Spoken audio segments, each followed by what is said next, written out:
À ma fête d'anniversaire, ma femme m'a annoncé qu'elle était enceinte, non pas de moi, mais de mon petit frère. Tout le monde a applaudi, s'attendant à ce que je m'effondre.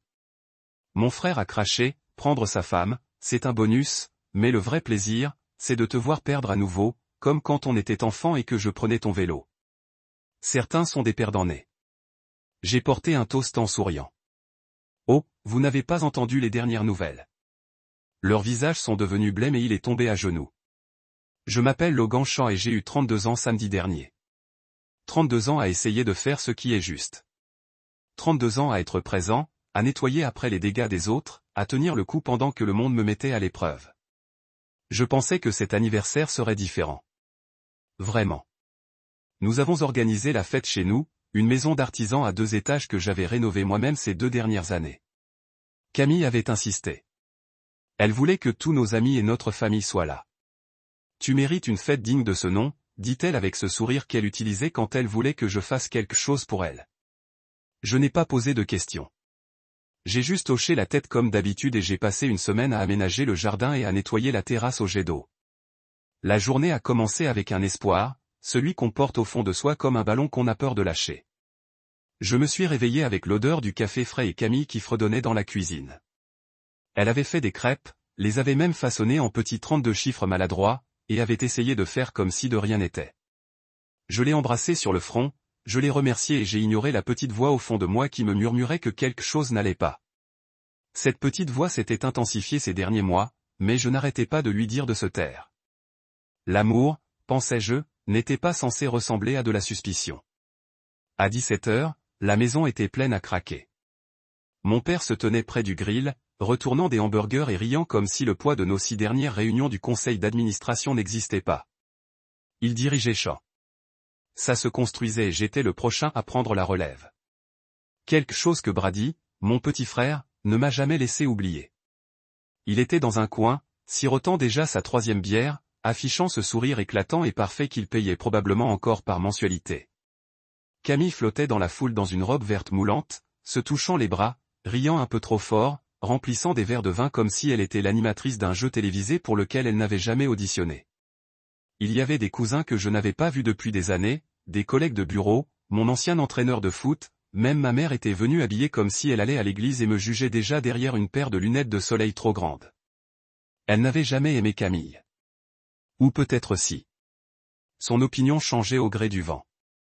Quoi qu'il en soit, il se serrait trop fort et souriait trop largement. Rien que ça aurait dû me mettre en garde. Juste avant que le gâteau ne sorte, Camille tapota son verre avec un couteau à beurre. Ce claquement métallique transperça l'air et fit taire les conversations plus vite que n'importe quel digi. Elle sourit largement, rayonnante, les mains légèrement tremblantes, et attendit. Que tout le monde lui accorde toute son attention. Je veux juste prendre une seconde, dit-elle, essoufflée comme si elle manquait d'oxygène, pour dire combien j'aime Logan. Les gens applaudirent. J'acquiesçai, souris, mais mon estomac se serra. Elle n'était pas du genre à faire de grands discours. À moins d'avoir quelque chose de préparé. Et elle marqua une pause. On attend un enfant. Le jardin explosa d'acclamations. Les gens haltèrent. Certains applaudirent plus fort. D'autres lui tendirent la main. J'ai senti des bras me frapper dans le dos. Mon père cria, tant pis pour moi. Ma mère parut sincèrement surprise, ce qui était drôle avec le recul. Camille me sourit comme si elle me rendait service, mais ses yeux ne correspondaient pas au reste de son visage. Et puis vint la réplique. C'est chez Brady, ajouta-t-elle nonchalamment, comme si elle annonçait un changement de traiteur. Silence. Personne ne bougea. Pas une chaise, pas un souffle, pas une seule voix. Le seul bruit était celui du ruisseau acéré. Du vent qui frôlait le portail. Je n'ai pas bronché. Pas encore. Je l'ai fixé du regard, me demandant depuis combien de temps elle avait répété cette réplique. Me demandant si elle imaginait comment elle finirait. Me demandant si Brady l'avait mise au défi, s'ils en avaient ri ensemble au lit, complotant pour m'humilier devant tous ceux que je connaissais. Brady s'est penché suffisamment près pour que je puisse sentir le whisky dans son haleine et l'eau de Cologne dont il était toujours abusé. Il souriait comme un enfant qui vient de renverser un château de sable et qui sait que personne ne pourrait l'arrêter. Prendre sa femme, c'est un bonus, a-t-il murmuré. Le vrai frisson, c'est de te voir perdre à nouveau. Comme quand on était enfant et que je prenais ton vélo. Certains sont des perdants nés. Ma gorge s'est serrée, mais je n'ai pas bougé. Je n'ai pas cligné des yeux. Je me suis retrouvé devant la foule venue me fêter et j'ai réalisé que les projecteurs n'étaient plus les miens. Ils étaient les leurs. À Camille et Brady. Ils avaient transformé mon anniversaire en spectacle, un blague cruelle, et j'étais censé être la chute. L'invité resta figé. La main de mon père planait au-dessus du grill. Burger oublié. Les lèvres de ma mère s'entr'ouvrirent légèrement, puis se pincèrent, formant la ligne serrée d'une femme qui réfléchit à sa prochaine action. Quelques personnes s'agitèrent maladroitement, hésitant entre faire semblant de plaisanter ou courir vers la sortie la plus proche. J'aperçus Émilie, la collègue de Camille, qui me regardait, les yeux écarquillés d'horreur. Elle murmura, « Je suis vraiment désolé. » Mais je n'étais pas désolé, car ce que personne à cette fête ne savait, c'est que j'avais déjà découvert la vérité des semaines plus tôt. J'avais intercepté les messages nocturnes de Camille, récupéré des reçus d'hôtel la montrant dans les bras de Brady à des heures inimaginables, récupéré des données GPS, localisé sa voiture devant son loft, et même confirmé par un test ADN que je n'étais pas le père de l'enfant qu'elle prétendait être le mien. Chaque découverte me transperçait comme une lame aiguisée. Et pourtant, je restais calme en apparence, comme un étang calme cachant des courants turbulents avec une intention délibérée. J'avais besoin de temps. J'avais besoin de certitude. J'avais besoin du moment idéal pour frapper. Au lieu de les affronter, je suis passé en mode observation. J'observais les réactions subtiles de Camille chaque fois que j'évoquais les réunions de famille. J'ai remarqué la façon dont le regard de Brady s'attardait sur elle lorsqu'il pensait que personne ne la regardait. J'ai documenté chaque appel téléphonique chuchoté et chaque excuse soudaine qu'elle invoquait pour quitter notre maison.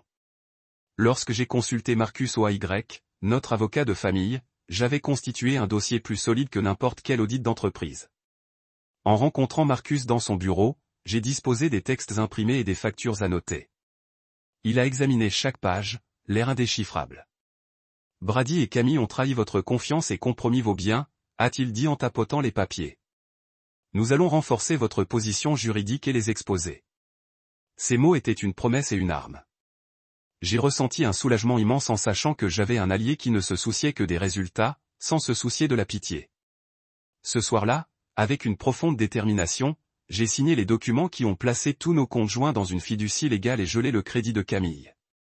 J'ai mis à jour les statuts de l'entreprise pour exiger mon approbation explicite des décisions financières importantes.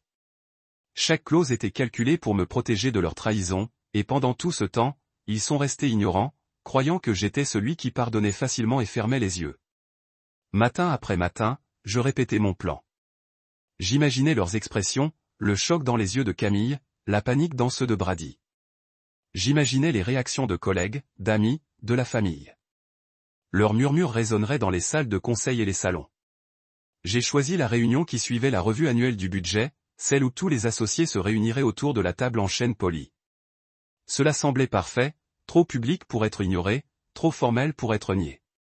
Dans les jours qui ont précédé l'annonce, j'ai joué mon rôle à la perfection. J'ai ri aux blagues de bureau de Brady, partagé des dîners informels avec Camille et fait semblant d'être en train de guérir. Personne ne soupçonnait que ce mari souriant et cet employé dévoué étaient l'artisan de leur chute. Le calme avant la tempête était mon chef-d'œuvre. Le matin de la réunion, je suis arrivé tôt. La salle de réunion était fraîche, sa longue table reflétant les plafonniers comme une plaque de glace. Camille était assise au fond, tapotant du stylo une pile de rapports. Brady, adossé au mur, ajustait ses boutons de manchette avec un sourire assuré. J'ai hoché la tête poliment, posé ma mallette sur la table et attendu que toutes les places soient occupées. Marcus m'a rejoint, portant son propre dossier. Il a glissé le dossier sur la table vers moi et a fait un léger signe de tête. J'ai levé les yeux vers l'assemblée, des amis que je connaissais depuis l'enfance, des collègues qui respectaient mon éthique professionnelle, ma famille et ma loyauté. Ils m'observaient avec une curiosité polie. Puis j'ai pris la parole. J'aimerais commencer la réunion d'aujourd'hui par une mise à jour importante. Ma voix était ferme, assurée. J'ai ouvert le dossier et déposé un document devant Camille. Le silence s'est installé dans la salle tandis que les gens se penchaient. J'ai expliqué que j'avais découvert des fautes professionnelles, des abus de confiance personnelle et des transferts d'actifs non autorisés. Un par un, j'ai nommé les personnes concernées. Les coupables, Camille et Brady, ont détaillé les preuves, les SMS, les reçus, les relevés GPS et les résultats d'ADN certifiés par le tribunal. Tandis que les faits se déroulaient, j'ai vu la main de Camille trembler. Ses yeux se sont écarquillés et elle m'a regardé comme si elle voyait un inconnu. La façade de Brady, parfaitement taillée, s'est fissurée. Il a respiré entre ses dents et a ouvert la bouche, mais aucun mot n'en est sorti. La pièce est devenue plus froide que la climatisation. Les associés ont échangé des regards, leurs bouches serrées. J'ai continué calmement, décrivant les mesures juridiques déjà en place, les fiducies, les gels, les modifications du règlement. Chaque annonce a fait l'effet d'un coup de massue. J'ai désigné Marcus comme le conseil chargé de superviser le processus et je lui ai adressé mes questions. Marcus a brièvement confirmé, son ton ne laissant aucune place au déni. Lorsque j'ai terminé, je me suis assis et j'ai observé. Certains membres du conseil ont fermé leur dossier, perplexes. D'autres ont chuchoté à leurs voisins. Personne ne savait s'il fallait sympathiser ou condamner. Les joues de Camille étaient pâles, ses lèvres entr'ouvertes. Brady me fixait du regard. À la table, le visage s'assombrissant. Finalement, mon père s'éclaircit la gorge et déclara la séance du conseil suspendue jusqu'à nouvel ordre. Je récupérai mon dossier, me levai et tendis la main à Marcus. Nous sortîmes ensemble, tandis qu'un silence stupéfait s'installait. Dans le couloir, je m'autorisai une expiration. Le calme avant leur bombe avait été ma création, et maintenant l'explosion était derrière moi. De retour à mon bureau, je verrouillai la porte et observai mon reflet dans la fenêtre. La ville s'étendait au-delà, indifférente au drame. Je touchai l'endroit où reposait le téléphone et ne ressentis que de la détermination. Le piège avait éclaté, les traîtres démasqués, et le décor était planté pour la suite. La vengeance n'était pas plus chaude que la glace. Mais sa beauté résidait dans sa précision et son contrôle absolu. Brady Shaw avait toujours été l'enfant chéri, le préféré de notre mère, et l'air réticente de notre père était évidente jusqu'à ce que je fasse mes preuves sur le chantier. Sa vie ressemblait à un film où tout se mettait en place. Des chaussures de créateurs qu'il ne pouvait pas s'offrir, des vacances exotiques dont il se vantait entre des publications Instagram et des promotions dans l'entreprise familiale. Je n'ai jamais gagné. Pendant ce temps, c'était moi qui transportais du béton, négociais des contrats et reconstruisais des maisons de fond en comble. Mon travail payait pour les fautes de Brady et vidait son compte en banque lorsque sa carte de crédit atteignait son plafond. J'ai compris depuis longtemps que mon rôle dans cette famille était d'être celui qui répare, celui qui est responsable, le bouc émissaire quand les choses tournaient mal.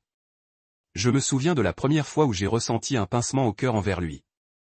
Nous avions 9 et 12 ans, et nous descendions Maple Street à vélo. Je lui apprenais à changer de vitesse lorsqu'il est tombé, s'était raflé le genou et a fondu en larmes.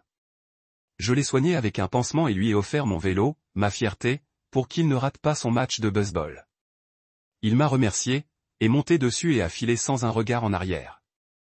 Je l'ai poursuivi sur la route en lui criant de s'arrêter, mais il a continué à pédaler jusqu'à ce que le quartier disparaisse derrière lui. Ce jour-là, mon vélo avait disparu, sa victoire étincelant au soleil de l'après-midi. Je suis resté planté sur le trottoir, voyant son arrogance grandir. Vieillir n'a fait qu'accentuer nos différences. J'étais le fils fiable qui arrivait à 6 heures tous les matins pour aider papa dans le jardin en béton bien avant le lever du soleil. J'ai appris à utiliser des machines lourdes pour sentir la pluie qui s'infiltrait dans le mélange et calculer mentalement les murs porteurs. À 28 ans, j'avais acheté une maison, un modeste artisan, mais une maison à moi. J'ai invité Brady une fois, je lui ai montré le nouveau parquet, les murs fraîchement peints. Il a hoché la tête poliment, puis m'a demandé si je pouvais lui filer $3000 pour un voyage à Miami. Je lui ai tendu l'argent. Il est resté une semaine et m'a ignoré jusqu'à l'arrivée des agents de recouvrement. Camille m'a rencontré alors que je dirigeais un important chantier en centre-ville. J'étais plongé dans la révision des plans lorsqu'elle s'est approchée avec un café au lait et ce sourire chaleureux. Elle m'a dit qu'elle admirait ma façon de gérer la pression, de prendre les choses en main sans aboyer d'ordre. Je l'ai cru. Je croyais qu'elle voyait l'homme sous mon t-shirt à rayures de sueur, mais j'étais un tremplin vers quelque chose de plus tape à accent grave-l'œil. J'avais la stabilité et l'intégrité, des qualités dont elle avait besoin, tandis qu'elle courtisait la famille de Brady pour ses propres ambitions. Lui, avec ses chaussures cirées et ses promesses creuses, était le prix qu'elle convoitait. Le cycle de la trahison se déroulait discrètement. Camille ne restait jamais en place. Elle disparaissait pour des dîners de réseautage et revenait avec un message dragueur de Brady sur son téléphone. Il adorait se mettre en valeur, se glissant sous son chemisier pour murmurer des compliments sur ma cécité, sur le fait qu'il était le vrai gagnant. Et notre mère, Ramona, était sa plus grande supportrice. Elle l'a dorloté malgré ses échecs scolaires et ses échecs commerciaux, tout en ricanant devant mes réussites. Logan, fort, disait-elle d'une voix chantante. Il trouvera toujours un moyen. Ces mots me faisaient l'effet d'une aigreur chaque fois que je les entendais. Un après-midi, j'ai trouvé un reçu pour un hôtel de luxe caché dans le relevé de compte joint. Un week-end au Lavish Villa, tous frais payés, mais je n'avais jamais été invité. Ma poitrine s'est serrée en retraçant les dates de transaction. Le même week-end, j'ai emmené mon père à une conférence à Tucson. Le lundi suivant, j'ai feint l'ignorance et demandé à Camille si elle avait apprécié sa retraite. Elle a souri, m'a pris la main et m'a dit que c'était exactement ce dont elle avait besoin. Ce mensonge m'a transpercé plus profondément que n'importe quelle dispute. Tard dans la nuit, je restais éveillé, repensant à chaque instant que j'avais oublié. Les sourires secrets échangés dans les coins. Les appels téléphoniques chuchotés qui cessaient dès que j'entrais dans une pièce. Leur sursaut lorsque je jetais un coup d'œil à ces messages. Le poids cumulé de tout cela m'a poussé à trouver une solution. J'ai compris que la colère seule ne suffirait pas. J'avais besoin de contrôler, non seulement leurs biens, mais le récit lui-même. Leur arrogance les avait aveuglés. J'utiliserai leur arrogance comme un bouclier. J'ai commencé à rassembler chaque parcelle de preuves avec l'efficacité d'un enquêteur chevronné. Courriels imprimés, reçus d'hôtel, images de surveillance de leurs rendez-vous chuchotés. Chaque détail catalogué dans un classeur relié en cuir que je portais sous le bras. J'ai confronté ma mère une fois. Pliant nonchalamment les pages en sa présence. « Avez-vous vu ça ?» demandai-je à voix basse. Elle jeta un coup d'œil au classeur, les lèvres pincées. Le calme soigneusement entretenu de Ramona se brisa un instant. Elle se reprit rapidement et feignit l'ignorance, mais je perçus le tremblement dans sa poignée de main. Elle savait que je savais. Ma confrontation avec Christina, la responsable des ressources humaines de Shorebuild, était tout aussi calculée. Je lui demandai de consulter tous les équipements fournis par l'entreprise et les registres de sécurité. Devant son air perplexe, pourquoi examinais-je les dossiers de Brady? Je souris et lui répondis que c'était une question de routine. En quelques jours, j'avais des copies de badges montrant Brady entrant et sortant du bâtiment à des heures indues. Une autre pièce du puzzle. En attendant, je maintenais notre vie familiale faussement ordinaire. J'embrassais Camille avant d'aller au travail, lançais des remarques désinvoltes sur mes projets de week-end et interrogeais Brady sur sa dernière aventure. Ils répondirent sans réfléchir, persuadés que je restais inconscient. Leur arrogance désinvolte était ma plus grande force. Un atout. Ils n'ont jamais soupçonné que leur chute était déjà en marche. Tard un soir, après un dîner de famille orchestré par maman, je me suis excusé et me suis réfugié dans mon bureau. J'ai étalé tous les documents sur mon bureau, SMS, reçus, journaux de bord, photos, et j'ai laissé les preuves former une mosaïque de trahison. Chaque document témoignait de leur duplicité. Je les ai classés par ordre chronologique, comme pour dévoiler la chronologie d'un grand braquage. Et dans ma tête, j'ai calculé le moment exact où je révélerais tout, regardant leur empire de mensonges s'effondrer. Ils avaient supposé que j'étais le frère lent, le plus stable qu'on puisse mettre de côté, mais ils ont sous-estimé la détermination tenace qui brûle chez quelqu'un qui a été lésé. Alors que la lumière de l'aube filtrait par la fenêtre de mon bureau, j'ai fermé le classeur, je l'ai verrouillé et je l'ai glissé dans une mallette. Je l'ai fermé et j'ai senti le poids de l'anticipation s'installer dans ma poitrine. Bientôt, ils apprendraient que l'enfant prodige et l'actrice qui le courtisait n'étaient que des ornements dans une maison bâtie sur mon sacrifice. Et des ornements que j'ai décidé d'être destinés à être dépoussiérés ou jetés lorsqu'il perdait son éclat. Après que Camille eut commencé à se montrer distante, de subtiles vagues de doute ont traversé mon esprit comme de faibles tremblements. Au début, je l'ai attribué au stress, à son travail exigeant, aux innombrables événements caritatifs, au rythme effréné qu'elle suivait pour rester dans son entourage. Mais les textos tard le soir qui la faisaient sursauter lorsque mon nom apparaissait sur son écran, les appels secrets qu'elle coupait au silence dès mon entrée, et ces urgences soudaines qui l'éloignaient de chez elle pendant des heures ont commencé à tisser un schéma que je ne pouvais plus ignorer. L'instinct est un don auquel on se fie ou qu'on néglige. J'ai choisi de me fier au mien. J'ai commencé par installer des caméras à détection de mouvement autour de notre propriété, de discrets dômes noirs nichés sous les avant-toits et près des entrées, calibrés pour enregistrer le moindre mouvement. Après le coucher du soleil, j'ai placé un petit traceur GPS sous le pare-choc de sa voiture, un cadeau que j'ai surnommé la tranquillité d'esprit. Sachant pertinemment qui cela perturberait la tranquillité d'esprit, j'ai configuré des alertes cryptées sur mon téléphone pour recevoir des notifications. Dès que le traceur dépassait les zones prédéterminées, j'observais. Regarder, c'était comme être invisible au fond d'une salle de cinéma. Le drame se déroulait à l'écran sans que les protagonistes ne remarquent leur public. Une nuit, l'alerte a sonné à 2h17. Mon pouce est accéléré en ouvrant l'application de suivi et en regardant le canard filer à travers les rues désertes vers le loft de Brady. Je me suis glissé dans ma voiture, habillé non pas en mari indulgent, mais en homme poussé à découvrir toute la vérité, et j'ai roulé en silence à travers des quartiers endormis jusqu'à un pâté de maisons du centre-ville bordé d'entrepôts en briques reconvertis en studio d'art et en loft. Je me suis garé un pâté de maisons plus loin et j'ai observé la lueur d'une unique fenêtre au 5e étage. Mon appareil photo avait filmé la berline de Camille se garant à une place désignée. À l'intérieur du loft, des rires étouffés résonnaient faiblement, provocateurs et joyeux. Les silhouettes de Camille et Brady se rapprochaient comme des conspirateurs dans une pièce pour laquelle je n'avais jamais auditionné. Lorsqu'elle est rentrée chez elle à l'aube, elle arborait un sourire triomphant. S'estompa lorsqu'elle me vit debout sur le porche dans la pâle lumière matinale. « Tu es debout tôt » dit-elle en inclinant la tête, comme si elle se demandait pourquoi je ne dormais pas. Je ne dis rien, me contentant de me retourner et de retourner à la porte. Elle me suivit avec une série d'excuses. Appel professionnel tardif, embouteillage aux heures de pointe, mais ces mots se chevauchaient, désespérés et inégaux. J'acquiesçai et rentrai, laissant son mensonge se poser comme un poison, sachant qu'il l'empoisonnerait une fois que je lui aurais révélé l'antidote. Ensuite, j'examinai nos dépenses communes. Je me plongeai dans mes relevés bancaires tard dans la nuit, scrutant les postes à la recherche d'anomalies, un achat dans une boutique à l'étranger, un séjour d'hôtel inexpliqué, un retrait d'espèces conséquent quelques jours avant que le tracker ne signale l'adresse de Brady. Chaque transaction révélait une nouvelle piste.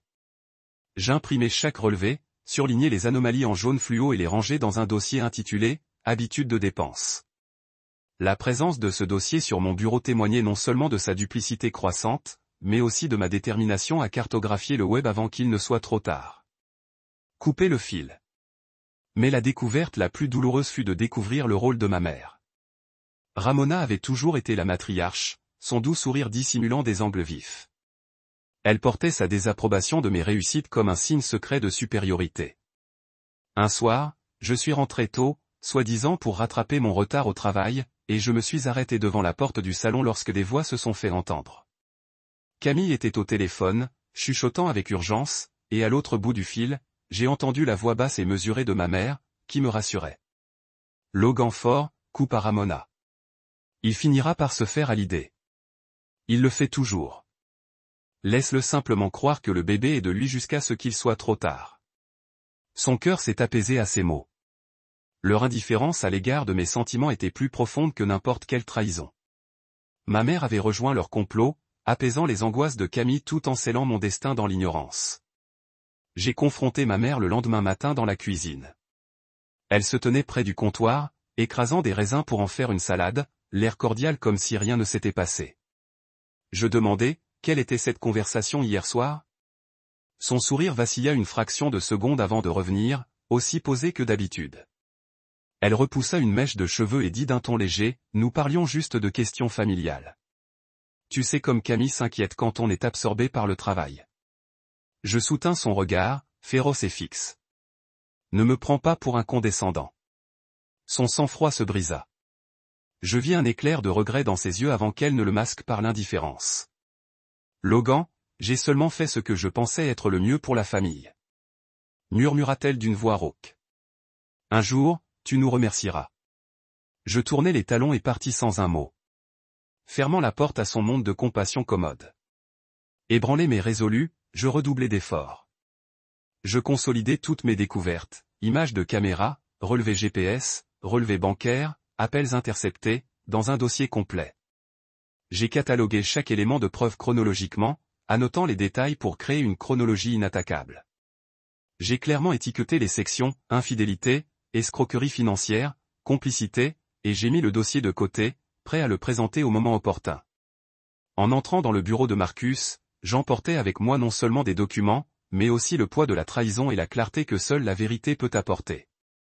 Marcus a examiné le dossier d'un regard d'acier, hochant la tête devant la minutie. C'est largement suffisant pour protéger vos biens et votre réputation, a-t-il dit. Il m'a expliqué comment chaque clip vidéo pouvait étayer des accusations de mauvaise conduite émotionnelle, comment les relevés bancaires justifiaient des gels immédiats et comment les paroles enregistrées de ma mère pouvaient étayer ma cause au tribunal. Son efficacité sereine a fait un tabac sur mes émotions à vif. De retour à la maison, l'air était lourd de tensions inexprimées. Camille m'a offert un baiser poli lorsque je suis parti travailler, ses yeux trop brillants, son salut trop doux. Brady m'a fait signe de la main alors que je traversais le salon, son sourire fragile et forcé. Ma mère souriait en servant le thé, les yeux pétillants d'une conscience circonspecte. Ils agissaient comme si de rien n'était, ignorant que j'avais le pouvoir de réécrire chaque page de notre histoire commune. Les jours suivants, je les ai vus s'effondrer sous le poids de leur propre culpabilité, percevant des tremblements sous leurs façades assurées. Et j'attendais le moment précis où je révélerais la vérité, où le vernis superficiel de la tromperie volerait en éclats et où le monde verrait la trahison gravée dans chaque dossier que j'avais si méticuleusement rassemblé. Lorsque je suis entré pour la première fois dans le bureau de Marcus OAY. J'ai senti le poids de chaque trahison peser sur mes épaules, mais j'ai refusé de me laisser écraser. Marcus était une légende dans notre entourage, froid, impitoyable et farouchement loyal envers quiconque avait le courage de l'embaucher. Ses costumes impeccables et ses lunettes anguleuses lui donnaient l'allure d'un homme qui s'épanouissait dans la précision et le contrôle. Je l'avais choisi délibérément, sachant que l'émotion serait mon ennemi et qu'il me fallait quelqu'un qui traite les batailles juridiques comme des parties d'échecs à enjeux élevés. J'ai déposé le dossier sur sa table de conférence, preuves imprimées, relevés bancaires, horodatage des caméras de sécurité, et même les transcriptions des conversations entre Camille et ma mère. Marcus a ramassé chaque pièce comme un objet précieux, le retournant entre ses mains, en inspectant chaque recoin. Sa concentration silencieuse m'a mise mal à l'aise. Pas de hochement de tête approbateur, pas d'exclamation d'indignation, juste le bourdonnement régulier du climatiseur et le léger froissement du papier. Finalement, il a levé les yeux, les plissant derrière ses lentilles. « Tu as fait tes devoirs », a-t-il dit d'une voix basse et mesurée. « Tu as prouvé l'infidélité, les malversations financières et les violences psychologiques. Ce sont des armes puissantes. » Il a tapoté les photos de Camille et Brady riant dans un couloir d'hôtel. Et celle-ci démontre une collusion. Il a marqué une pause, comme s'il pesait chaque mot. Mais le vrai travail commence maintenant. Nous allons les enterrer. Ces mots me firent froid dans le dos et allumèrent une étincelle de soulagement. Enterrez-les. Enterrez leurs mensonges, leurs trahisons et le contrôle qu'ils avaient exercé sur ma vie. Avec Marcus à mes côtés, je n'étais plus la victime blessée. J'étais l'architecte de leur chute. Au cours des jours suivants, Marcus et moi avons bâti une forteresse juridique autour de mes actifs.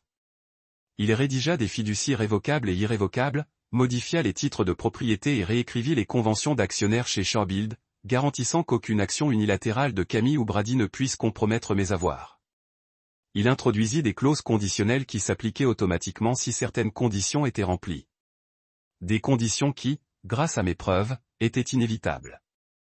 Chaque document que je signais me donnait l'impression de fermer le tombeau métaphorique sur leur projet, les privant de tout ce qu'ils pensaient posséder.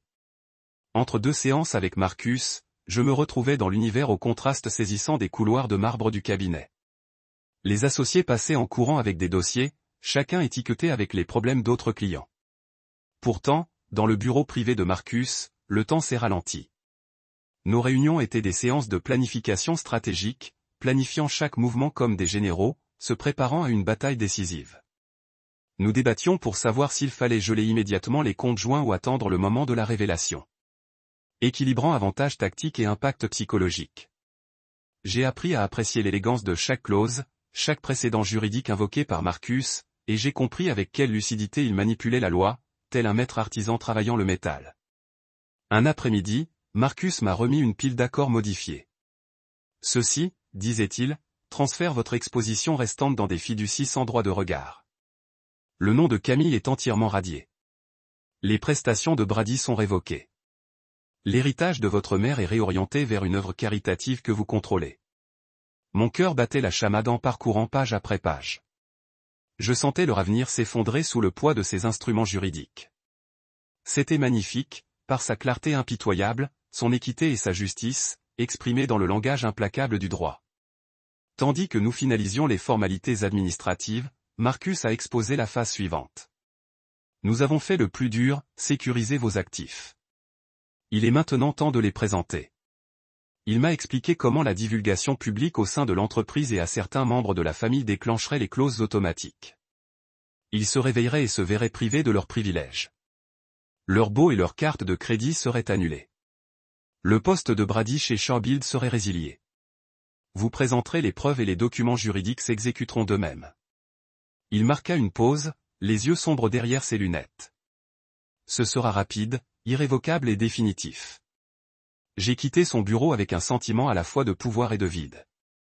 La machine était en place, mais je luttais encore avec l'élément humain. Comment confronter Camille? Comment regarder Brady dans les yeux lorsqu'il réaliserait que son empire s'était évaporé? Marcus m'avait donné le marteau juridique. Il me restait à décider avec quelle force frapper. De retour à la maison, j'ai glissé les derniers documents signés dans une mallette verrouillée, sous le classeur de preuves. Je les ai placés dans le coffre-fort à côté du testament de mon père, un sanctuaire ironique compte tenu de ce qu'il représentait. Puis j'ai envoyé un SMS à Marcus. Prêt? Sa réponse a été immédiate. Demain matin, 9 heures précises. Ce soir-là, la maison s'installa dans un calme étrange. Camille m'accueillit avec cette chaleur habituelle, repoussant une mèche de cheveux derrière son oreille et me demandant comment s'était passée ma journée. Je répondis vaguement que je venais de terminer un gros projet au travail. Brady passa, parlant de son prochain événement de réseautage et des avantages qu'il avait engrangés, inconscient que ces avantages dépendaient de son accès. Ma mère s'attarda dans le salon, réorganisant les photos sur la cheminée, ses perles de contrefaçon tintant doucement contre les cadres. Chacun d'eux continua comme si la vie allait continuer sans interruption, inconscient que les fondations sous lesquelles ils se trouvaient avaient été arrachées. Je préparai le dîner en silence, dressant des steaks et des légumes rôtis pour 3 personnes, moi, Camille et ma mère. Brady déclina, disant qu'il prendrait quelque chose plus tard. Je les observais de l'autre côté de la table, illuminés par la douce lumière de la cuisine, tandis qu'ils discutaient de futilités, de nouvelles recettes, de projets de week-end et de potins de bureau. J'ai interrompu l'instant d'après pour confirmer notre projet de petit déjeuner matinal, remarquant le malaise qui illuminait les yeux de Camille. Ma mère s'est excusée brusquement, prétextant la fatigue, et son départ a complexifié l'atmosphère. Après le dîner, j'ai lavé mon assiette et me suis retiré dans mon bureau. J'ai ouvert le coffre-fort, pris la mallette et l'ai posée sur mon bureau. Je l'ai contemplée un instant, la main posée sur le loquet. Le lendemain matin, à 9 heures, j'accompagnerai Marcus dans la salle de conférence principale de Shawbuild. J'observerai leur visage tandis que les représentants des RH délivraient une litanie de licenciements et de gel d'actifs. J'entendrai les halètements, les protestations, les supplications. Mais à cet instant, seul avec la mallette, je n'éprouvais qu'une attente silencieuse. J'ai fermé les yeux et pris une grande inspiration, le marteau était levé au-dessus de l'enclume. Bientôt, la grève frapperait. Et alors, leur monde s'effondrerait, et je serais enfin libre de reconstruire sur ses cendres. Je me souviens du moment exact où j'ai décidé que tout avait atteint sa paille finale. C'était un mercredi, gris et humide. Le genre de journée où l'air ressemble à de la soupe suspendue à la ville. J'avais été enterré dans des feuilles de calcul toute la matinée, négociant des livraisons de bois et examiné les offres des entrepreneurs lorsqu'un errant m'a dit de rentrer chez moi 1 heure plus tôt que d'habitude. Appelez cela l'intuition ou appelez le désespoir, mais j'ai tiré ma voiture dans l'allée juste au moment où la porte d'entrée s'ouvrait derrière moi. Le bruit du rire a dérivé à travers la fenêtre du salon ouvert. Le rire de Camille, doux et moqueur, exactement le genre de preuve dont j'avais besoin. Alors que je monte sur le porche, la BMW de Brady était garée parfaitement à côté de mon camion, son moteur se refroidissant toujours à partir d'un récent trajet. Cette voiture n'a jamais été la sienne. Il a été loué via Shawbuild pour ses voyages d'affaires exécutifs, selon notre politique d'entreprise. Mais aujourd'hui, la vue de mon entrée ressemblait à un symbole de tout ce qu'il avait pris. De mon fiancé à ma réputation à la pièce pleine de gens que j'ai rassemblés pour célébrer mon anniversaire. Je suis entré tranquillement, mon cœur battant avec un mélange de colère et de résolution, et je les ai vus assis sur l'îlot de la cuisine, partageant une tranche de ce qui ressemblait à mon gâteau d'anniversaire de mariage. Camille tendit à Brady une fourchette, souriant comme si elle l'avait cuite elle-même, et il l'a accepté avec un sourire qui faisait picoter mon cuir chevelu. Je me figeai pour un battement de cœur, regardant la scène comme si j'étais en dehors de mon propre corps. La lumière pâle du poêle a illuminé les cristaux de sucre sur le glaçage, et j'ai ressenti une vague de clarté froide. Ce gâteau, autrefois un symbole d'amour, de joyeuses étapes, était devenu un accessoire dans leur jeu torsadé. Mon souffle a pris. Tout ce que j'avais construit pour nous. Chaque nuit tardive, j'avais passé à travailler sur la maison, avait été miné par leurs conversations chuchotées à huis clos. Je n'ai pas crié. Je n'ai pas chargé de l'autre côté de la pièce. J'ai simplement tourné et monté les escaliers 2 marches à la fois, entraîné par le seul but de collecter mes munitions. Dans mon étude, je me suis tenu devant le coffre-fort et je l'ai ouvert avec des mains qui ne tremblaient pas, mais je me sentais électrifié par l'adrénaline. À l'intérieur, posent les fruits de mon enquête minutieuse.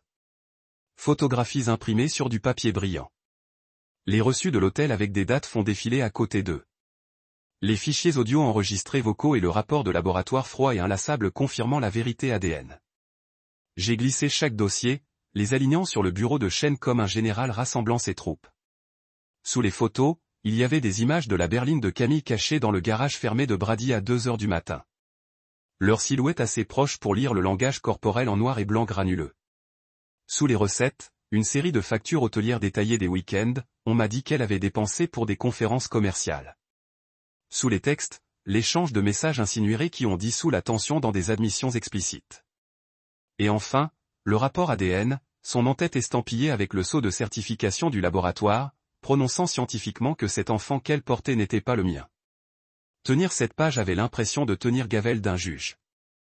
Une fois les preuves présentées, je ne me suis pas précipité. J'ai pris un moment pour écouter la base de la musique du salon, pour entendre des rires qui ressemblaient à des lames dans ma poitrine. Et je me laisse ressentir le poids de chaque trahison. La voix de mon père résonnait dans ma mémoire. Donnons-leur une nuit inoubliable, et j'ai réalisé que ce moment était venu. J'ai ramené les documents dans le classeur lourd que j'avais utilisé depuis le premier jour, je l'ai fermé et j'ai attrapé le téléphone à mon bureau. J'ai composé la ligne privée de Marcus et chaque anneau a amplifié la gravité du moment. Il a repris le premier ring. Il est temps, dis-je, ma voix basse mais stable. Compris. Répondit-il immédiatement. Je vais coordonner avec RH et légal. Préparez-vous pour demain matin. J'ai raccroché et j'ai fait une pause, fixant le classeur. Demain matin. La logique froide du timing avait toujours été mon allié. Trop tôt et il se brouillait pour couvrir les pistes. Trop tard et les preuves pourraient disparaître. Demain, le monde les regardait se démêler. Plus tard dans la soirée, j'ai fait une conversation décontractée au dîner, offrant à Camille un verre de son Malbook préféré et interrogeant Brady sur sa prochaine présentation à l'entreprise. Ils ont échangé des regards qui parlaient de triomphe nerveux. Croyant qu'ils m'ont finalement dépassé, Camille se brossa les cheveux derrière son oreille, la voix chaude quand elle m'a remercié d'être si réfléchie. J'ai hoché la tête et souri, intériorisant chaque détail pour le moment à venir. Après que ma mère soit partie tôt, revendiquant de la fatigue comme excuse pour se retirer dans sa chambre, j'ai lavé mon assiette dans l'évier silencieux et les laissé sécher dans le rack. Je ne voulais pas qu'ils me suivent à l'étude, alors j'ai éteint les ponts au-dessus et j'ai glissé à l'étage avec rien d'autre que mon classeur et un sens du but si clair qu'il brûlait dans mes veines. Dans l'étude, j'ai placé le classeur à côté de la mallette contenant les documents juridiques finaux que Marcus avait préparés, des amendements de confiance, des transferts d'actifs et des résolutions d'entreprises qui ont rompu l'accès de Camille et Brady à chaque compte bancaire, chaque entreprise a émis un téléphone et chaque privilège d'entreprise. J'ai organisé le classeur et la mallette sur mon bureau pour que demain matin, dans un mouvement ininterrompu, je pouvais présenter à la fois les preuves et les retombées légales. La précision de celui-ci, comme je m'orchestrais, était une affirmation de l'homme que je deviendrais. Calme, calculé, inflexible. Avant de me coucher, je me tenais près de la fenêtre de l'étude et regardais par-dessus la pelouse sombre. Des ombres. 2 branches de chêne étendaient comme des doigts du ravisseur à travers l'herbe. J'ai fermé les yeux et imaginé le moment de la révélation. Le visage de Brady pâlit alors que les dirigeants de RH lisent les lettres de résiliation. Les épaules de Camille s'effondrent lorsque ses cartes de crédit ont diminué en temps réel. Le halètement de ma mère lorsqu'elle a découvert son héritage avait été relâché dans un fonds de bourse. Je ne ressentais aucune joie triomphale, seulement le bourdonnement régulier de la résolution et la connaissance que je ne serais plus l'homme qui a rétréci face à la trahison. À 10h47 précisément, je me suis glissé dans le lit. Camille était à côté de moi, sa respiration douce et inconsciente. Je me suis détourné et j'ai regardé le plafond, l'esprit répétant les étapes de la performance de demain. Au moment où elle a remué le lendemain matin, le piège serait réglé. La dernière paille avait rompu leur emprise. Comme le sommeil m'a revendiqué, j'ai compris que la vengeance ne faisait pas de douleur. Il s'agissait de récupérer le contrôle, de réécrire le récit et de forger un avenir selon mes propres termes.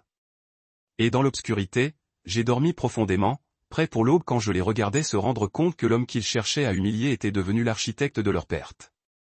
J'ai toujours imaginé que le moment du calcul se sentirait explosif, comme un coup de tonnerre qui divise le ciel. Au lieu de cela, il est venu avec le délicat tintement de cristal et le silence qui est tombé sur la pièce lorsque j'ai tapé mon verre. C'était le même rassemblement d'anniversaire où Camille avait dévoilé son mensonge le plus crudele. Nos amis et notre famille sont prouvés entre les rires et le choc. Mais cette fois, j'ai tenu toutes les cartes, chaque texte, réception, photographie et décret juridique, repliés en paquets soignés que j'ai distribués quelques instants auparavant. J'ai soulevé mon verre lentement, savourant la tension qui a percuté les visages autour de moi. Mon père se tenait à côté de moi, sa posture rigide, le grill et les lumières de l'arrière-cour jetant des ombres vives sur ses traits bordés. Il hocha la tête une fois presque imperceptiblement, et je savais sans mots qu'il se tenait fermement à mes côtés. Les autres ont regardé, incertains s'il faut applaudir ou se retirer. Les joues de Camille se sont lancées d'anxiété. La posture de Brady se raidit comme s'il s'attendait à un coup physique au lieu d'une justice verbale. Avec tout le respect que je vous dois, dis-je, la voix calme mais résonnante. Je crois que vous n'avez pas tout entendu la première fois. Je m'arrêtai, laissant ces mots pendre comme de la fumée dans l'air d'été. Brady, Camille, maman, s'il vous plaît, faites un siège. Ma mère a perché sur une chaise pliante au bord du patio, serrant instinctivement ses perles. Brady est tombé dans une chaise de jardin en plastique, les jambes ont marqué comme s'il me mettait au défi de continuer. Camille resta debout, les yeux débordant de larmes. Elle a essayé de cacher. J'ai atteint ma veste et j'ai sorti 3 piles de papier identiques, une pour chacune d'elles. Ce sont des copies des documents qui décrivent tout ce dont nous devons discuter. J'ai remis la première pile à Brady. Ses doigts agiles ont traversé les pages à un rythme boursouflé. Caméra des images fixes de lui et de Camille entrant dans le motel après minuit. Mis en évidence les relevés bancaires montrant les retraits conjoints du compte et les transcriptions de messages qui se lisent plus comme des lettres d'amour que des flirts innocents. Son front tricoté dans un air renfrogné instable. Et il me leva les yeux, l'ouverture de la bouche, mais aucun mot n'est venu. Camille a pris sa copie avec des mains tremblantes. Elle a touché la feuille supérieure, puis a suivi les titres imprimés. Preuve d'infidélité, d'une faute financière, d'une violation de la confiance. Son souffle était attelé et elle a coulé sur la chaise à côté de Brady, serrant les papiers comme s'il pouvait la brûler si elle lâchait. J'ai regardé ses yeux passer sur le rapport ADN. Ces pourcentages frappants qui ont prouvé que le bébé n'était pas le mien et toute sa couleur s'est drainée, ne laissant qu'une vulnérabilité brute. Ma mère a reçu sa pile en dernier, ses ongles en rouge vifs contre les pages blanches. Alors qu'elle passa, son sang-froid pratiqué a échoué. Elle a scanné des preuves de ses complots chuchotés. Sa voix sur les interceptions disant à Camille de refuser la vérité. Ces lettres ont été signées à des amis me peignant comme inattentif et distant. Les documents de confiance qu'elle supposait intacts par conséquent la regarda. Clause révoquant son accès, détournant l'héritage loin d'elle aux fondations caritatives que j'avais choisies. Elle ferma les yeux, puis les ouvrit lentement, la honte et l'incrédulité se précipitant derrière son regard. J'ai réglé la pile finale sur la table et j'ai redressé. Maintenant que vous avez tous eu le temps de lire, permettez-moi de clarifier la prochaine étape. J'ai fait signe à la table où le conseil d'entreprise de mon père, Marcus, s'est tenu avec une expression sévère. Marcus s'éclaircit la gorge. En vigueur immédiatement, l'accès de Camille à tous les comptes conjoints a été révoqué. Les privilèges de la société de Brady, y compris son véhicule loué et son laissez-passer, ont été renforcés. Le statut de bénéficiaire de Ramona Champ a été transféré conformément aux documents de fiducie modifiés. Sa voix retentit comme le verdict d'un juge. Ces changements sont juridiquement contraignants. Un halètement stupéfait a échappé aux lèvres de Camille. La mâchoire de Brady se serra jusqu'à ce que je puisse voir ses dents. Ma mère a libéré un rire fragile qui s'est fracturé en sanglots. Dans l'immobilité soudaine, Cicada a bourdonné comme si la nature elle-même retenait son souffle. je ne ressentais aucune ruée de triomphe. Seulement un calme profond enraciné dans la justice. Brady se pencha en avant, les yeux féroces. « Tu ne peux pas faire ça, cracha-t-il. » Sa voix vacilla, trahissant la confiance qu'il portait habituellement comme Cologne.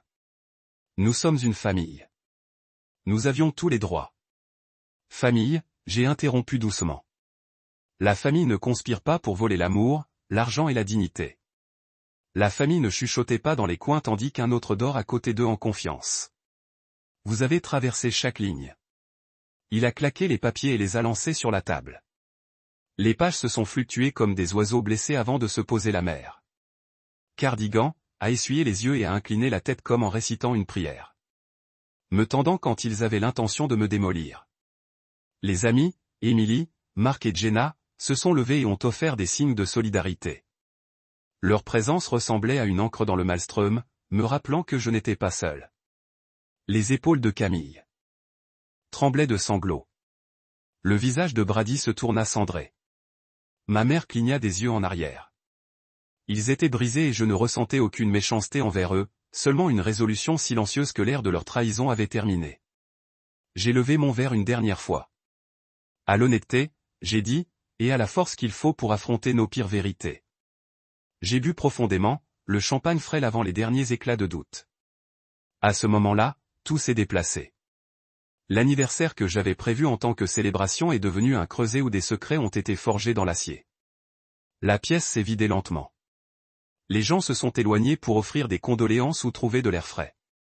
Les lumières du jardin ont halo la foule dissipatrice comme des étoiles éloignées, et le silence qui s'est installé était vaste et clair.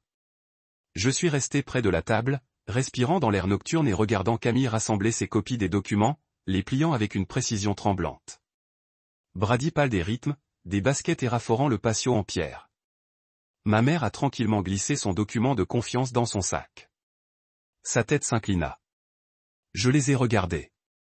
Plus la victime des blessures de leur projet, mais l'homme qui avait récupéré sa vie par une détermination inébranlable. Il s'est avéré que le toast n'était pas une fin. C'était une ouverture. Une ouverture à un futur dépend à des mensonges. Un avenir construit sur le fondement solide de la vérité. J'ai jeté un coup d'œil à mon père, qui a souri de fierté et je savais que demain, nous commencerions à reconstruire non seulement notre entreprise, mais mon sens de moi. Les invités étaient partis. La musique s'était arrêtée. Et pour la première fois depuis des mois, j'ai ressenti un profond sentiment de paix, un silence après la tempête, prêt à être saisi et façonné en quelque chose de nouveau. Au moment où j'ai libéré les documents finaux, l'air autour de moi semblait craquer comme du verre brisé. J'ai regardé les pages attraper la lumière, révélant chaque secret qu'ils avaient pensé enterrer pour toujours. Emails qui dégradent de trahison. Photographies qui ont gelé leurs moments les plus sombres en clarté. Et le laboratoire rapporte que l'enfant à naître de Camille est propre à naître de Camille. Mon père s'était reculé dans le cercle à côté de moi, sa présence forte et inébranlable, et Marcus planait à proximité, prêt à appliquer les greffes juridiques qui transformeraient ces révélations en conséquences irrévocables. Brady a été le premier à se casser. Il se précipita en avant, les bras se propagent largement comme s'il pouvait repousser physiquement la vérité dans l'ombre. Ce n'est pas réel, siffla-t-il, la voix en lambeaux. Ses yeux passaient sur les preuves collées à la table. Une capture d'écran de son admission qu'il ne m'avait jamais aimé. Reçu des compagnies aériennes correspondant à des dates de rendez-vous secrets et à des lignes de texte qui se lisent comme des confessions à froid. Il a déchiré une feuille libre et l'a froissée dans son poing, laissant le papier tomber comme un péché jeté. Sa mâchoire se serra si serrée que je pouvais entendre la mouture de ses dents et ses jointures blanchissaient autour des pages. La réaction de Camille était différente, plus viscérale. Elle trébucha en arrière, ses jambes instables sur l'herbe, les mains tremblant, elle tendit la main vers elle, les yeux sauvages. Quand elle s'est finalement effondrée, ses épaules se soulevaient de sanglots qui sonnaient comme si son cœur craquait en deux.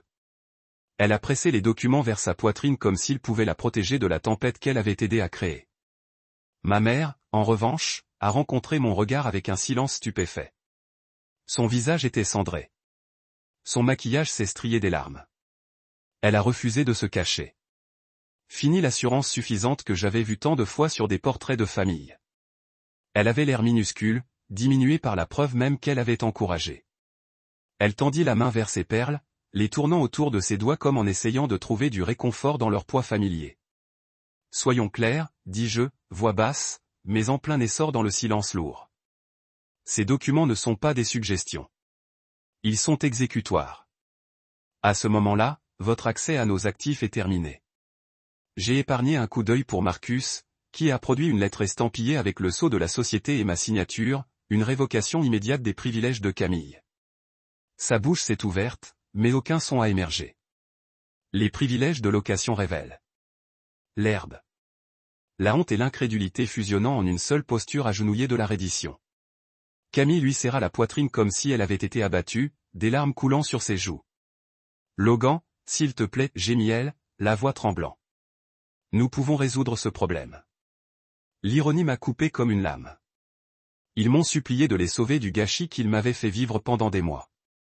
J'ai secoué la tête. Non, dis-je doucement. Il n'y a pas de réparation. Vous avez choisi la tromperie. Vous avez choisi la trahison. Ma mère, agrippant toujours les perles vides, se tourna pour me faire face. Logan, a-t-elle plaidé, la voix étranglée d'émotion. Pensez à la famille.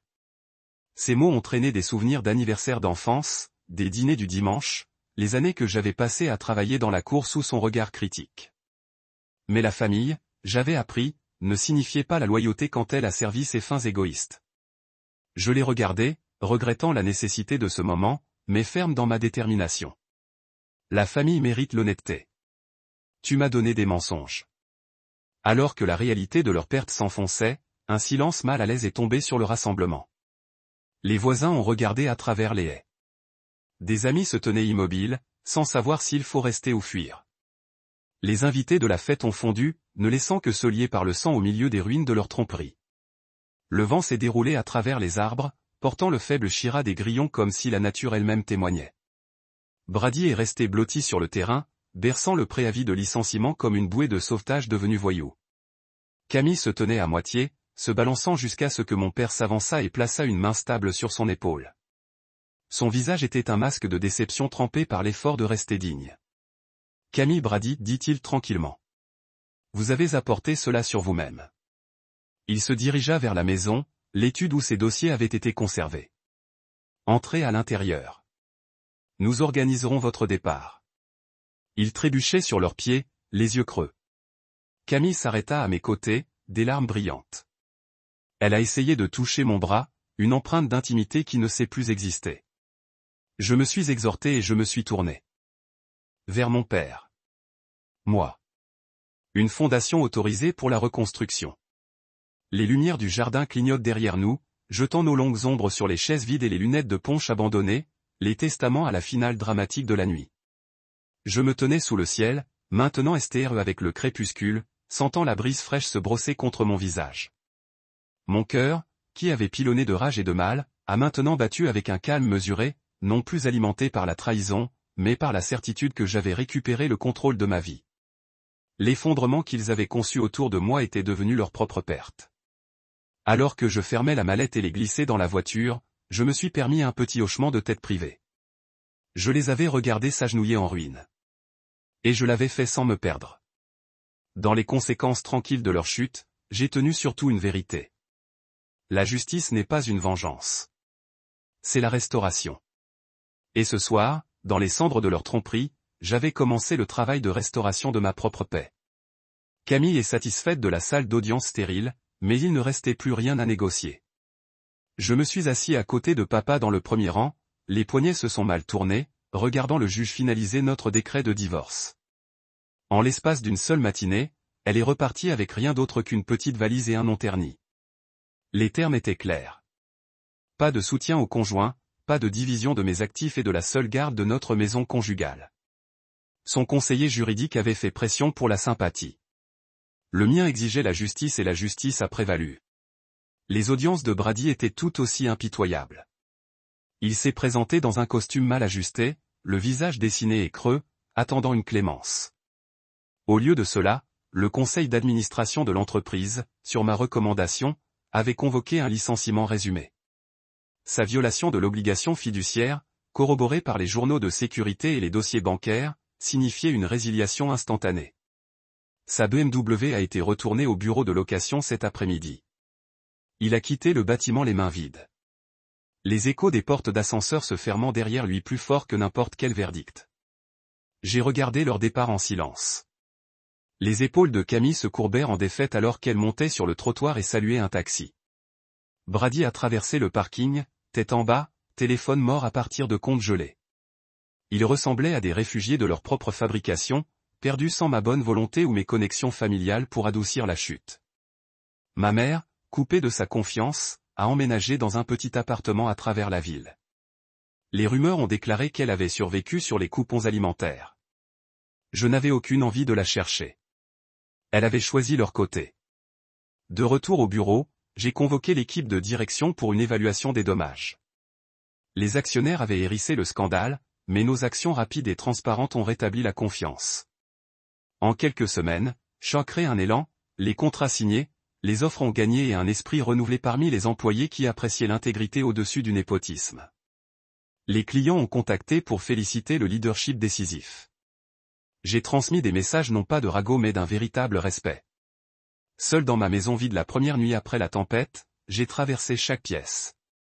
Des photographies de mon mariage, une fois que des symboles de l'espoir, résidant dans une boîte marquée. Je les ai retirés sans hésitation. À leur place, j'ai organisé des instantanés du site que j'avais géré l'été dernier, un centre communautaire que nous avons construit pour les défavorisées familles. Voir ces images m'a rappelé pourquoi j'étais entré dans cette entreprise en premier lieu. Une semaine plus tard, j'ai rencontré les RH pour finaliser le départ de Brady et assurer la transition de Camille de nos comptes partagés. Marcus a supervisé les détails, garantissant que toutes les boîtes légales ont été cochées. Alors que je signais le dernier document, un poids retiré de ma poitrine, un fardeau né de trahison maintenant remplacé par la clarté. Ce soir-là, je me suis assis sur le porche avant avec un verre de bourbon, en surveillant la rue que je craignais une fois de perdre. Les voisins ont salué, offrant des hochements de tête de solidarité. Pour la première fois depuis des mois, je me suis senti ancré. La turbulence de la tromperie et de la vengeance s'était installée sur le terrain de conséquences et le renouvellement. J'ai levé mon verre à la nuit silencieuse, aux leçons apprises et aux prix payés. À la force qu'il faut pour abandonner ce qui ne vous appartenait jamais et au pouvoir silencieux de se tenir debout lorsque les autres s'attendent à ce que vous tombiez. 8 mois se sont étirés et pliés comme un plan sans fin. Chaque jour passé à reconstruire la vie Brady et Camille essayaient de démolir. Je me réveille avant l'aube maintenant, la maison calme, à l'exception du bourdonnement de la ville qui remuait en dessous.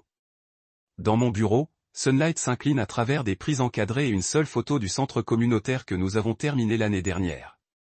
Aucune trace ne reste du chaos de trahison, seulement des progrès et de l'impulsion régulière de but. Lorsque papa a annoncé sa retraite du leadership actif à Shorebuild, j'ai ressenti un changement dans les airs. Le poids des attentes s'est transformé en un manteau que j'étais prêt à transporter. Ma promotion auprès du vice-président n'était pas simplement un titre. Il signifiait la confiance gagnée par l'intégrité, et non l'héritage.